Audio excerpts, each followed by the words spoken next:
Hi అండి, welcome to my channel Sita daily vlog. అందరు ఎలా ఉన్నారండి? బాగున్నారా? బాగుండాలని మనస్ఫూర్తిగా కోరుకుంటున్నాను.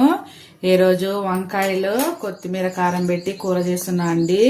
చాలా బాగుంటది. నేనేమో ఒక కట్ట కొత్తిమీర తీసుకున్నాను, దాన్ని శుభ్రంగా కడిగి పెట్టుకున్నా.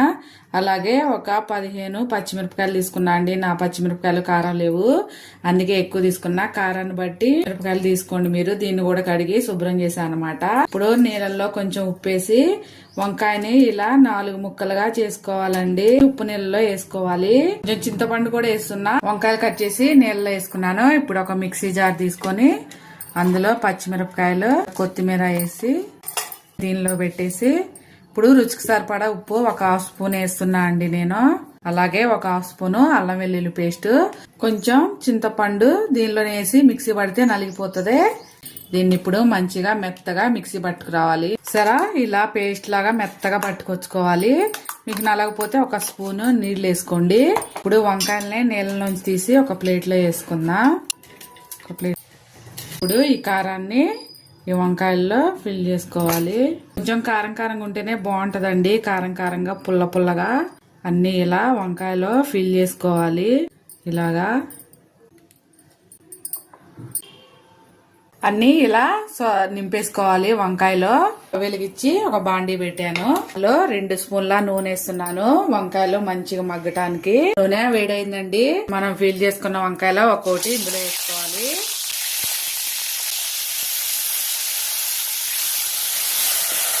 మూత పెట్టుకున్నాం. నీళ్లు ఉన్నాయి కదా, నూనె అంతా ఎగిరిపోకుండా మీడియం ఫ్లేమ్ లో పెట్టాను. మూత వేసి మగ్గించుకుంటే తొందరగా మగ్గిపోతుందండి. మంచిగా ఫ్రై అయింది కదా నా వంకాయ. ఇప్పుడు కొంచెం పేస్ట్ మిలిగింది, అది వేసుకుందాం. ముందే వేసుకుంటే మాడిపోతుందని వేయలేదండి నేను. ఒక స్పూనే మిలిగింది అనమాట. అది కూడా వేసుకుంటే పచ్చివాసన పోతుంది. ఇంకొంచెం ఫ్రై అవ్వాలి వంకాయ. ఫ్రై చేసుకున్నా. ఉప్పు చూసి వేసుకోండి. కారం అయితే స్పైసీగా చాలా బాగుంది. అంతే అండి, అయిపోయింది. ఇక స్టవ్ ఆపేస్తున్నా. యమీ యమీ కొత్తిమీర వంకాయ రెడీ అయిపోయింది. చపాతీలో వేసుకుని తింటే చాలా బాగుంటదండి. మీరు ఒకసారి ట్రై చేయండి. చపాతీ చేశాను నేను. దగ్గర అయ్యేదాకా ఉంచుకొని తింటే సూపర్ టేస్ట్ ఉంటది. ఇవాళకి నా వీడియో ఇంతేనండి. నా వీడియో కనుక నచ్చితే ప్లీజ్ ఒక లైక్ చేయండి. అలాగే నా ఛానల్ ని సబ్స్క్రైబ్ చేసుకోండి ప్లీజ్. చూద్దాం. వేడి వేడిగా ఉంది కదా, కొత్తిమీర వాసన మంచిగా వస్తుందండి. సరే, ఉడిపోయింది. చాలా బాగుంటది. మీరు ఒకసారి ట్రై చేయండి. చాలా బాగుంది. వేడి వేడి అన్నంలోకి ఇంకా సూపర్ ఉంటదండి. Friends, bye.